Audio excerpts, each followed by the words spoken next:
Boa noite a todos. Muito feliz por estar mais uma vez nesta casa de orações. Antes de começar a abertura, gostaria de agradecer ao nosso irmão Éder pela nossa semaninha espírita. Foi 10. Muito boa mesmo, muito aprendizado. Tranquilo. Valeu. Obrigado. Então, vamos tranquilizando nossas mentes, acalmando nossos corações, pedindo ao nosso Pai, Deus Todo-Poderoso, e ao nosso Divino Mestre, querido irmão Jesus, que olhe pelos nossos irmãos que estão nos presídios, nos leitos hospitalares, nos asilos, nos orfanatos e aos moradores de rua. Vamos agradecer a toda a espiritualidade que está desde cedo trabalhando nesta casa para nos receber. Sejam todos bem-vindos, irmãos encarnados e desencarnados. E vamos para mais uma noite de estudos com o nosso irmão Éder, do Evangelho segundo o Espiritismo. E vamos fazer a oração que o nosso querido irmão Jesus nos ensinou. Pai nosso que estais nos céus, santificado seja o vosso nome, venha a nós o vosso reino, seja feita a vossa vontade, assim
som.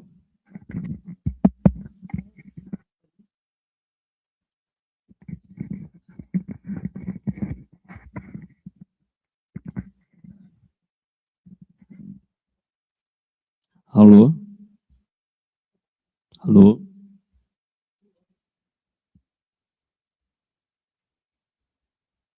Alô? Deu certo? Pronto. Tá frio aqui, hein? Rapaz, esse povo é muito calorento, né? Não, aí, o Bruno tá muito calorento. Boa noite aos nossos irmãos encarnados, nossos irmãos desencarnados.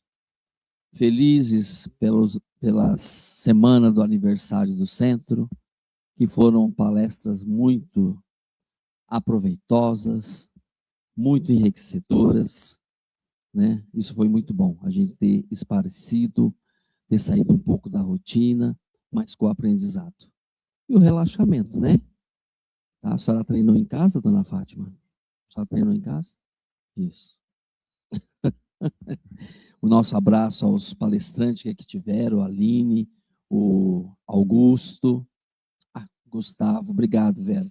Gustavo, aos meninos, né, que tiveram aqui, também nos prestigiando, né, com seus talentos. Eu estou vendo que está um pouco embaçado aqui, é que eu estou sem a tecnologia que o Gustavo... É Gustavo ou é Augusto? Vocês me confundem. Como é que é, Gustavo ou Augusto? Gustavo, se você estiver nos acompanhando, a culpa não é minha. Bom, queridos irmãos, vamos dar continuidade ao Evangelho segundo o Espiritismo, capítulo 13. E nós estamos ainda no capítulo Não saiba a vossa mão esquerda o que dê a mão direita.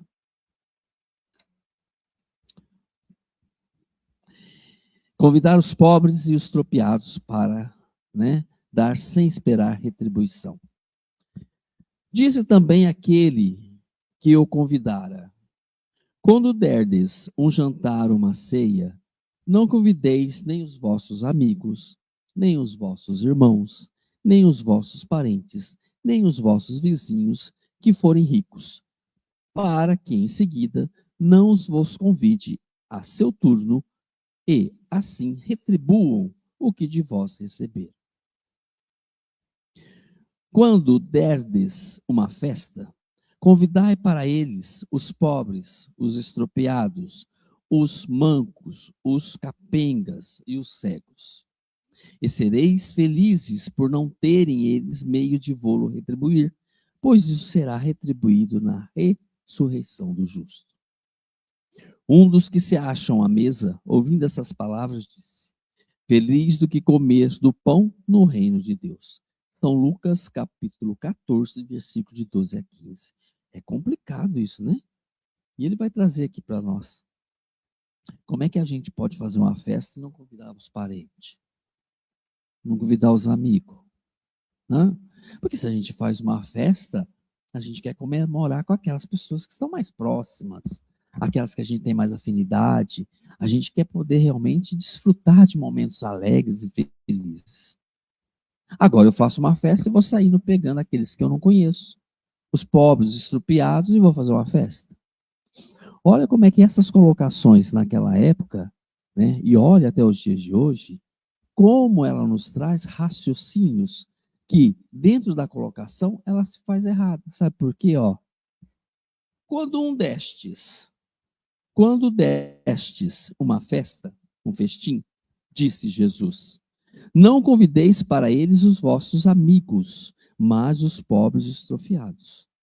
Essas palavras absurdas se tornaram ao pé da letra, tão grandiosa, admirável, se lhes buscarmos o Espírito. E de fato, já pensou a gente fazer uma mega festa para essas pessoas tão dependentes?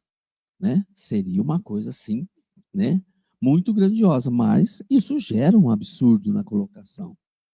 Não é possível que Jesus haja pretendido que, em vez de seus amigos, alguém reúna à sua mesa os mendigos de rua. Sua linguagem era quase sempre figurada. E, para os homens incapazes de acompanhar os delicados tons, variações do pensamento, precisava servir de imagens fortes que produzisse o efeito de um colorido vivo. Então, Jesus falava em parábolas. Olha que coisa. E se nós analisarmos dentro da história que a gente lê, que a gente viu, que a gente assiste, naquela época nós tínhamos pessoas muito simples. E tinha pessoas que tinham conhecimento muito alto. Pessoas que realmente tinham conhecimentos que se tornavam pessoas, né, admiráveis pelo conhecimento que tinha. Mas a maioria eram pessoas simples. O que Jesus queria atender? Jesus queria levar a palavra para aqueles que tinham conhecimento. Presta atenção no que eu estou dizendo. Raciocine as minhas palavras. Para aqueles de grande conhecimento, se entendia. Para aqueles de pouco conhecimento, também se entendia, mas de uma forma que não era o que ele colocava. Aí a gente faz uma pausa. O que é evolução? Todo mundo aqui sabe ler e escrever? Graças a Deus, né? Graças ao papai e à mamãe, que forçou a gente a aprender a escrever.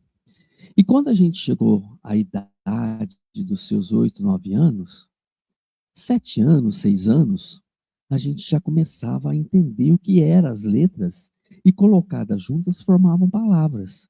A gente desvendou, a gente tirou uma venda dos nossos olhos, porque nós começamos a entender muitas coisas. A alegria hoje de muitos que ainda são analfabetos é quando conseguem assinar o nome. Muitos desenham o nome. Aí eu pergunto, qual é a essência? Qual é a diferença de uma época de Jesus para a época de hoje? Muitos hoje conseguem ler, escrever, não é? que eram aquelas pessoas mais humildes.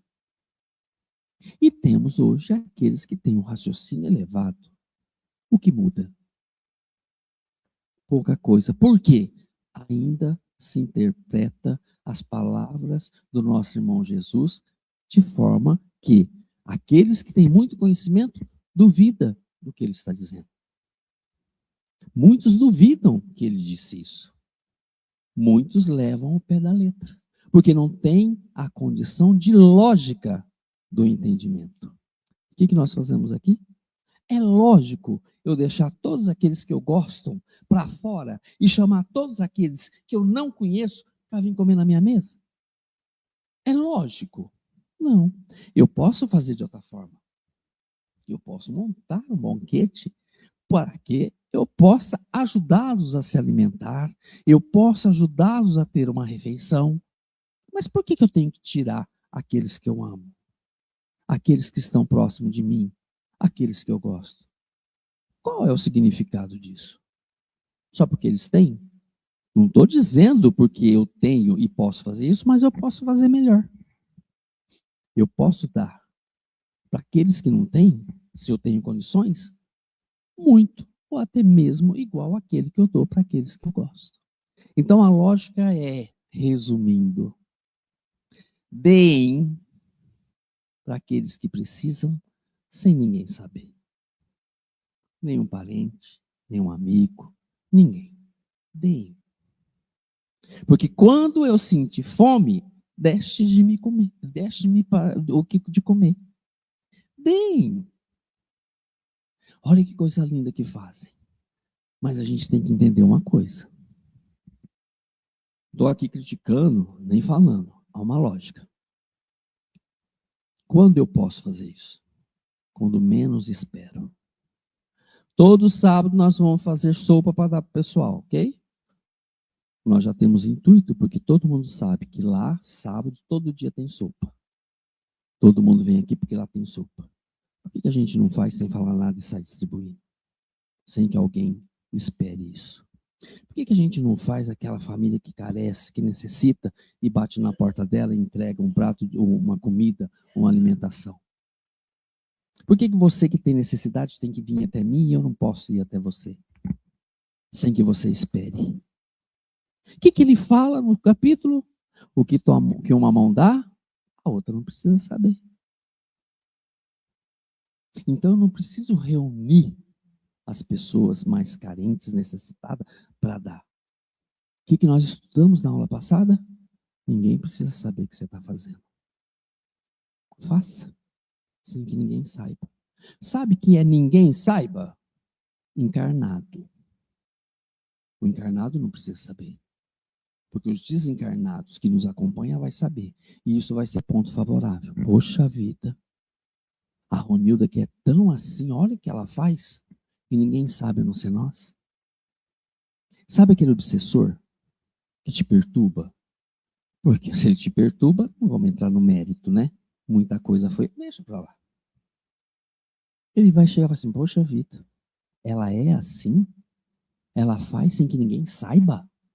Ela ajuda sem que ninguém vê? E não alarda a ninguém? Como ela melhorou? Como ela segue o ensinamento de Cristo? Como ela dá com uma mão e a outra não sabe? Essa é a essência. E ele diz assim ainda. Deixa eu achar, né? O âmago do seu pensamento se revela nesta proposição. E sereis felizes por não teres eles meios de vô-lo retribuir. E é o que nos interessa. Gente, eu tenho certeza absoluta que todos nós já fizemos isso, sem interesse nenhum. Por um acaso, nós demos alguma coisa àquela pessoa assim, fica numa euforia tão grande, porque ela não tem como te retribuir, mas você não está esperando nada. Qual que é a nossa sensação? É a sensação mais maravilhosa que nós podemos ter. Ver a alegria do outro. Sabendo que ele não tem nada para nos oferecer. E não estou pensando em receber nada. Estou apenas fazendo. Foi de momento. Não foi pensado. Ajudei aquela pessoa. Entra num estado de euforia tão grande em nós também. Como é brando o nosso coração, como abranda nosso coração, como nos acalma. Que alegria é essa que nós sentimos? É a verdadeira felicidade. Sabe qual felicidade é essa? É aquela que um dia nós vamos sentir quando estivermos olhando para o outro, sem interesse nenhum e não esperando recompensa nenhum do outro. É essa felicidade que nos aguarda. Porque primeiro vou amar ao Pai, vou amar aquele que nos criou acima de tudo, e depois amar o meu próximo como a mim mesmo. E nós vamos chegar lá. E quando nós amarmos o outro, fazermos o outro sem interesse nenhum, nós estaremos no caminho da felicidade. E aí, eu vou chegar lá, Bruno, vamos lá. Quer dizer que não se deve fazer o bem tendo visto uma retribuição, mas tão só pelo prazer de o praticar. Usando de uma comparação vibrante, disse: convidai para os vossos festins os pobres, pois sabeis que eles nada vos podem retribuir. Por festas ou festins, deveis entender, não as refeições, banquetes, propriamente dito, mas a participação na abundância de que desfrutai. Quantas pessoas, gente, joga tanta coisa fora. Ó, vamos memorizar nós quando estávamos naquela época dos castelos. Lembra quando a gente estava lá? Todo mundo lembra, tenho certeza. Era lindo ver aquelas carruagens, aquelas pessoas chegando, a festa que se dava, quanta comida que tinha, né? Era pata assada, angu assado, era tudo assado, aquela, o rei comia-se, não era? A corte se lambuzava. Ou você estava dentro da corte, ou você estava lá fora, passando necessidade. O que a corte queria? Dane-se, eu só quero o dinheiro deles. Parece que muita coisa não mudou. Né? Não é?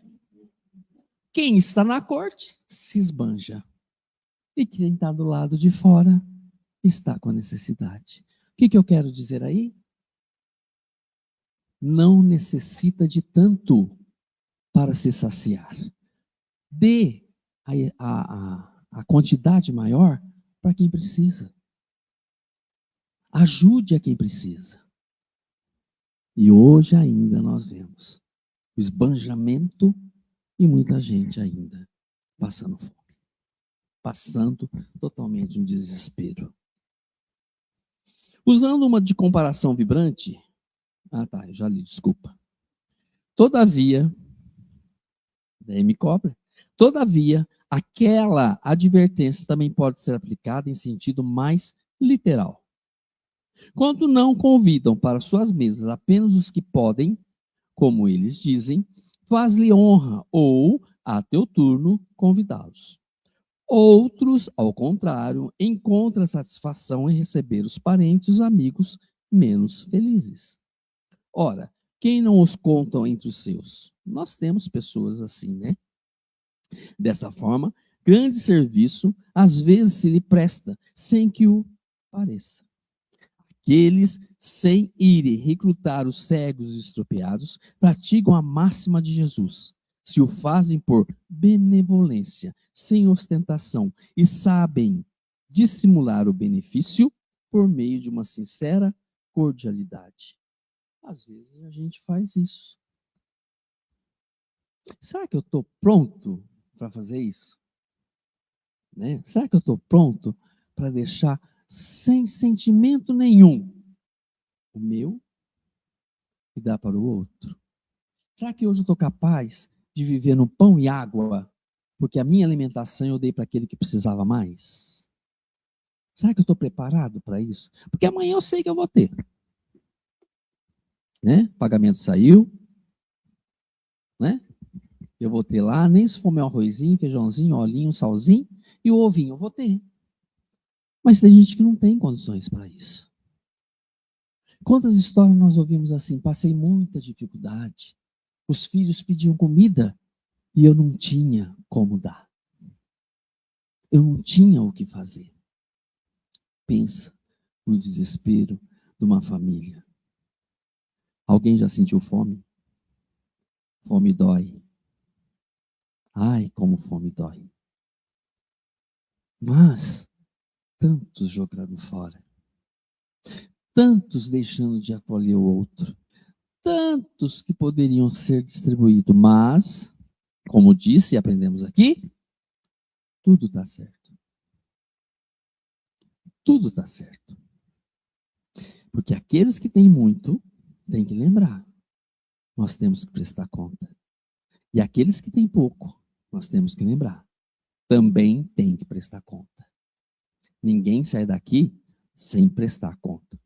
No nosso popular, sem passar pela Receita Federal. Tem que prestar conta. E aí eu te pergunto, é crescimento? Só para encerrar, agora as bandeirinhas tampou, não dá para ver. São João vai cair. Aí, o que acontece?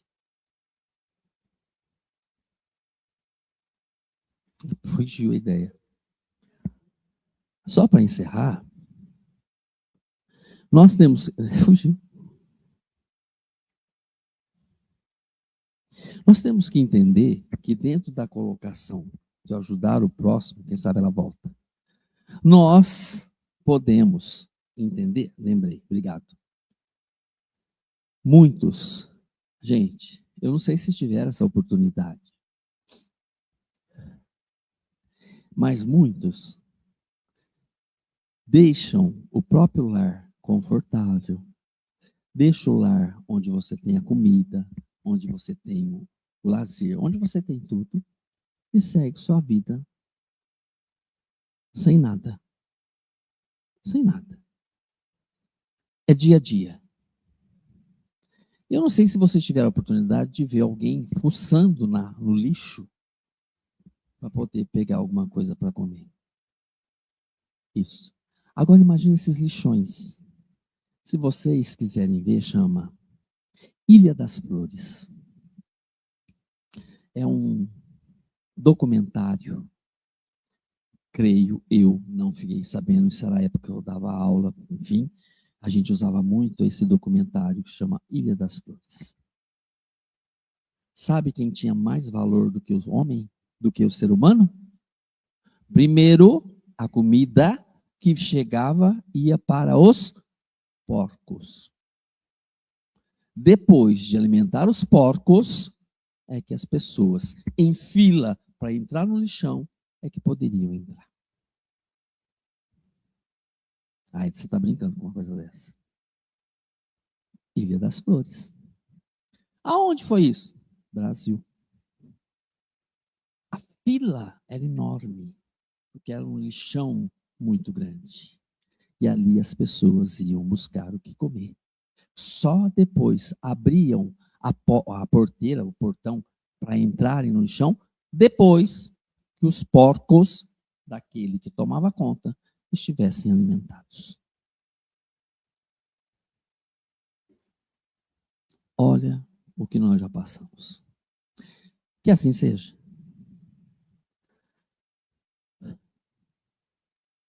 Que assim seja. Alguma questão, alguma pergunta? Bruno, tudo bem, Bruno? Posso dormir em paz? Posso, Raif? Hã? Pensei que você ia fazer uma pergunta para mim. É muito triste, mas é aquela história, né, gente? A nós que estamos aqui estudando, eu tenho mais tempo? Aqui nós que estamos aqui estudando, nesse pequeno momento, quando nós estudamos, a nossa mente, ela reflete uma série de coisas. Ela nos traz uma série de coisas. São flechas. E nós ficamos pensando, que situação. Só que nós temos uma válvula de escape. O que nós estamos plantando, nós vamos colher. Não tem escapatória. Deus não é mau. Deus não é injusto. Deus não quer o mal de ninguém. Deus só quer o melhor. Deus quer que cada um cresça por si só. Ponto. Não adianta eu fazer a tua tarefa. Não adianta eu tirar nota para você, porque você não vai conseguir. Quantas pessoas, olha o que nós estamos falando, teve condições de dar de comer para o outro, que bateu na sua porta e pediu e não deu. O que se planta, se colhe. Quantos tiveram condições de auxiliar o outro, que bateu na tua porta e não auxiliou? E hoje eu vejo da seguinte forma: eu estou Éder, eu não sou Éder. Porque daqui a um tempo, o Éder vai ficar só no espírito, porque o corpo se foi. Nós estamos, Vera, Ronilda, Bruno, Cris, nós estamos. Mas eu pergunto, quem está dentro de nós? Aí você olha para uma pessoa, e é tão bonito isso, quando a gente começa a entender, que você vê aqueles irmãos com dificuldade, aqueles irmãos que sofrendo, você fala assim, você vai vencer, meu irmão. Você vai vencer, porque a tua prova você está conseguindo passar por isso. E nós não agradecemos o que nós estamos passando, porque está muito tranquilo. Não tem problema. Nós estamos tranquilos. Sinal que nós estamos fazendo um plantio bom. A colheita não está sendo ruim. Está sendo ruim? Não. Alguém está indo no lixo pegar comida? Então nós estamos fazendo um plantio bom. E que nós precisamos continuar fazendo esse plantio melhor. Para que isso se torne melhor a cada vez. Para que o passado, que sempre virá no presente, lindo, o passado sempre virá no presente. Mas o passado está tão longe. Lembra daquele castelo que nós tivemos lá? Lembra? Quantas cabeças você mandou cortar? Quantas você mandou ir para a forca? Quantos você mandou decapitar? Esqueceu? Nós podemos estar esquecidos, mas o que está gravado, registrado no nosso espírito, não tem jeito de tirar. Temos que responder por isso. Não é, Ronilda? E eu não quero responder por mais, viu, Cris? Os cachorrinhos, né? Eu vou responder. Mas eu não quero mais responder por isso, porque eu errei muito. Eu era muito, e sou ignorante, mas eu era muito mais. Chega. O que eu posso fazer sem que ninguém saiba para pagar minha conta? Que minha mão não seja vista. O que eu posso fazer? Pelo meu irmão que está pagando as suas deficiências passadas. Porque eu não sei quem eu serei na próxima. Será que eu vou precisar de alguém para me estender a mão? E essa pessoa ou alguém não vai estender ela para mim porque agora eu não estendi? Que assim seja. Nossos irmãos de casa, muito obrigado pelo carinho, viu? Nós tivemos assim um recorde na semana do aniversário do Centro Espírita. Muito obrigado por vocês todos nos acompanhar, né? Ficamos muito felizes com a participação de todos vocês. Estamos felizes e somos felizes por vocês estar sempre com nós. O Marcelo Vinílio, muito obrigado, Marcelo, viu? A Raif, Raif, tá tudo bem? Lá tá tudo certo? A Rosângela Dantas, muito obrigado, Rosângela, por sempre estar conosco. Muito obrigado. Manda um abraço para todos aí, viu? Estamos sempre com vocês no coração. Luísa Locatelli, muito obrigado também por sempre estar conosco. Sueli Guidetti, estamos te esperando aqui, hein? Vem nos dar um abraço. Faz muito tempo que você, faz anos que tu não vem nesta casa. Nós estamos com saudade, venha nos visitar. Dona Dolores, muito obrigado por tudo, Dona Dolores, pelo carinho, por estar sempre junto da gente, por estar sempre tomando conta da gente. O Tom, Tom, um forte abraço, viu, Tom? Pode deixar que eu abraço ele por você, tá bom? Martadão, Martadão, olha para quem eu tô olhando, Marta. Tá? A Cris está aqui, manda um abraço para você também. Rose Almeida, muito obrigado pelo carinho. A Vanessa e o do Anésio. Ô, Vanessa, seja sempre bem-vinda, viu?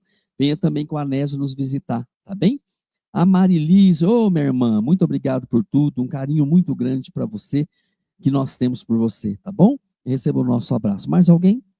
Então, gostaria, então, alguém quer fazer encerramento? Quer, Bruno? Não? Ninguém quer? Hã? Então tá bom.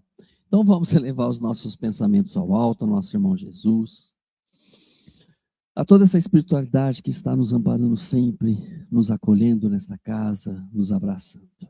Obrigado, Pai, por essa alegria de estarmos reunidos em seu nome e aprendendo um pouco mais de vossos ensinamentos. Obrigado, Senhor, por tudo que temos. Obrigado, Pai, pelo que fomos, pelo que somos e pelo que seremos. Obrigado, Pai, pelos nossos lares, que sempre estão iluminados, dando para nós a diretriz do caminho que temos que seguir. Mas, Pai, pedimos por esse planeta que se encontra em transição. Olhai para aqueles que deixam de forma tão bruta o corpo físico. Amparai e proteger os vossos espíritos. Olhai por aqueles que ainda que estão passando por suas provas e expiações, nos leitos hospitalares, nos leitos domiciliares, como também nos asilos, nos albergues, nas penitenciárias. Olhai, Pai, por esses irmãos que ainda não confiam e não têm em Ti o amor que deve ter. Olhai, Pai, por todos esses, para que possam, assim, encontrar o caminho da felicidade que leva até Ti. E nós, encerrando o estudo dessa noite, vamos fazer a prece de encerramento. Deus, nosso Pai, que tens poder e bondade, dai força àquele que passa pela provação, dai luz a quem procura a verdade.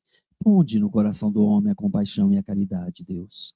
Dai ao viajor estelaqui o aflito a consolação, ao doente o repouso, Pai. Dai ao culpado o arrependimento, ao espírito a verdade, a criança o guia, o órfão o Pai, Senhor. Que a vossa bondade se estenda sobre tudo que criastes. Piedade, Senhor, para aqueles que não o conhecem. Esperança para aqueles que sofrem. Que a vossa bondade permita aos espíritos consoladores derramarem por toda parte a paz, a esperança e a fé. Deus, um raio, uma faísca do vosso amor pode abradar a terra. Deixar-nos beber na fonte dessa bondade fecunda e infinita, todas as dores acalmar-se-ão, todas as lágrimas secarão. Um só coração, um só pensamento, subirá até vós como um grito de reconhecimento e de amor. Como Moisés sobre a montanha, nós esperamos com os braços abertos. Ó poder, ó bondade, ó beleza, ó perfeição, e queremos de alguma sorte implorar a vossa misericórdia. Deus, dai-nos força de ajudar o progresso a fim de subirmos até vós. Dai-nos a caridade pura, dai-nos a fé e a razão, dai-nos a simplicidade, que fará de nossa alma o espelho onde deve refletir a vossa digníssima imagem. Que assim seja. Uma ótima noite a todos e até quarta-feira com o nosso irmão. Eu acho que é o irmão Éder. Tá bom, com o nosso irmão Bruno. Que assim seja.